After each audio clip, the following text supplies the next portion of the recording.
नमस्कार दोस्तों, स्वागत है आपका अपने चैनल धार्मिक ज्ञान डबल वन में। आपसे रिक्वेस्ट है कि वीडियो को अंत तक जरूर देखें। वीडियो पसंद आए तो लाइक करें, साथ ही दोस्त, रिश्तेदार में शेयर एंड सब्सक्राइब जरूर करें।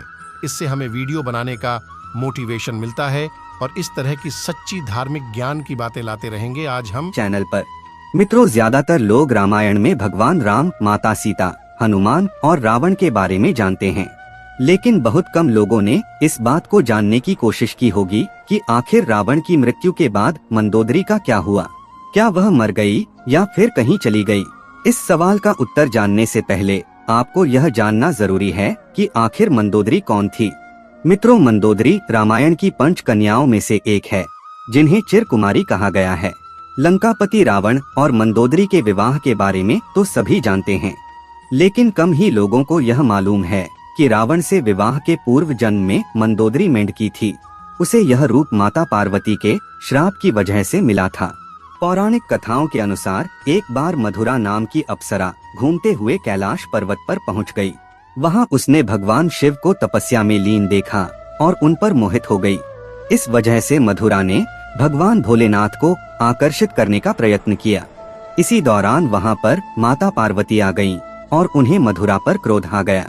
आवेश में उन्होंने मधुरा को 12 साल तक मेंढक बनकर कुएं में रहने का श्राप दे दिया।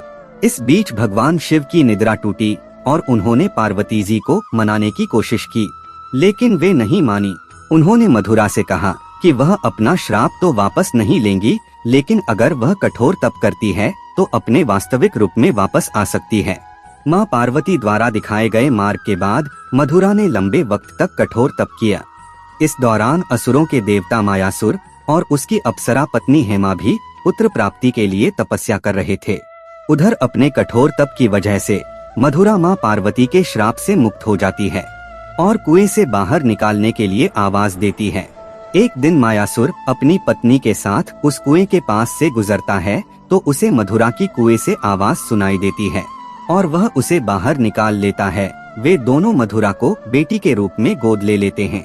मायासुर अपनी गोद ली हुई बेटी का नाम मंदोदरी रखता है, जिसका आगे चलकर रावण के साथ विवाह होता है।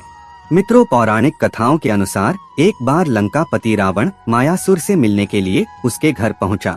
वहां उसकी खूबसूरत पुत्री मंदोदरी को देखकर वह मंत्रमुग्ध सा हो गया और उसने मायासुर के सामने उसकी बेटी से विवाह की इच्छा जताई। हालांकि मायासुर को यह रिश्ता पसंद नहीं था, इस वजह से उसने इसे ठुकरा दिया, लेकिन रावण नहीं माना और उसने बलपूर्वक मंदोदरी से विवाह किया। लेकिन मंदोदरी जानती थी कि रावण उसके पिता से ज्यादा शक्तिशाली शासक है, इसलिए मंदोदरी ने रावण के साथ रहना स्वीकार किया। मित्रों, मंदोदरी का चरित्र रामायण में बेहद नैतिक दिखाया गया है। जब रावण ने सीता का अपहरण किया था, तब मंदोदरी ने इसका विरोध किया। मंदोदरी बार बार रावण को ये समझाने का प्रयास करती रही कि दूसरे की पत्नी का अपहरण अपराध है, लेकिन रावण नहीं माना। आखिरकार राम के साथ युद्ध में रावण की बुरी पराजय हुई, वह मारा गया और मंदोदरी विधवा हो गई। रावण की मौत के बाद भगवान राम ने मंदोदरी को विभीषण से शादी का प्रस्ताव दिया था। उन्होंने समझाया कि विभीषण के साथ मंदोदरी की जिंदगी बेहतर रहेगी, लेकिन मंदोदरी ने इस प्रस्ताव को अस्वीकार कर दिया। कहा जाता है कि इसके बाद एक बार भगवान राम सीता और हनुमान के साथ मंदोदरी को समझाने गए। तब ज्योतिष की प्रकांड विद्वान मंदोदरी को महसूस हुआ कि धार्मिक और तार्किक तौर पर, नैतिक तौर पर देवर विभीषण से विवाह करना गलत नहीं होगा। ये महसूस होने पर उसने इस प्रस्ताव को स्वीकार किया। विभीषण से उसकी शादी हुई। मित्रों, अद्भुत रामायण में विभीषण और मंदोदरी के विवाह की कथा प्राप्त होती है। हालांकि रावण की मृत्यु के बाद मंदोदरी के बारे में वाल्मीकि रामायण ज्यादा कुछ नहीं कहती, लेकिन अन्य रामायणों में जरूर इस बारे में काफी कुछ कहा गया है। रावण के मरने के बाद जब मंदोदरी विधवा हो जाती है, तब भगवान राम विभीषण को सलाह देते हैं कि उसे अपनी भाभी से विवाह कर लेना चाहिए। ये परंपरा उन दिनों मान्य थी, लेकिन विभीषण के पहले से ही कई रानियां थीं और वह इसके लिए तैयार नहीं थे। ये भी कहा जाता है कि अगर विभीषण ये शादी कर लेते तो उन्हें भाई की जगह लंका पर शासन का नैतिक अधिकार भी हासिल हो जाता। लेकिन ये भी कहा जाता है कि ये विवाह शारीरिक तौर पर पति पत्नी के तौर पर एक दूसरे के साथ यौन संबंधों की बजाय विशुद्ध राजकाज से जुड़ा था, क्योंकि मंदोदरी भी चाहती थी कि उसके पति के निधन के बाद लंका में स्थायित्व और समृद्धि रहे। वह राम से शत्रुता की बजाय मित्रता चाहती थी। रावण की मृत्यु के लिए उसने राम को कभी जिम्मेदार भी नहीं ठहराया।